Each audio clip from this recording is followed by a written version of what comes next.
was. Liebe Karnevalsfreunde, unser neuer Ordensträger ist ein Mann. Mit ihm verbindet man Karneval, wenn man als Riedberger auch als Gast nach Riedberg zum Karneval kommt. Wir sehen ihn nur geschäftlich hin und her flitzen. Allerdings, wenn der große Stress vorbei ist, ist seine Lieblingsbeschäftigung zu fegen. Beim Fegen fegt er nicht nur. Fast jeder Riedberger kennt die klassische Haltung unseres neuen Torträgers.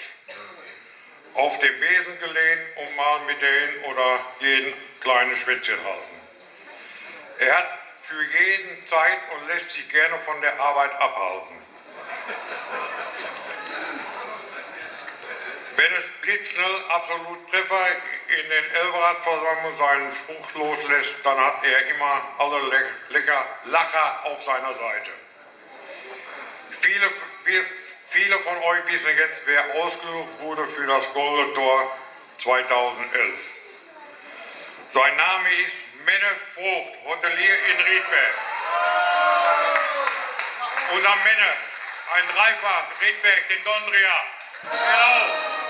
Hello! Hello!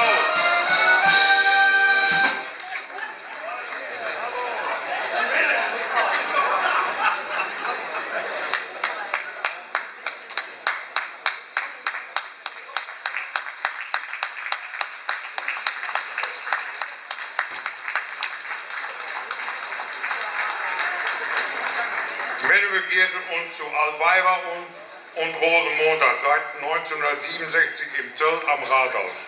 Das sind in diesem Jahr das 44. Mal.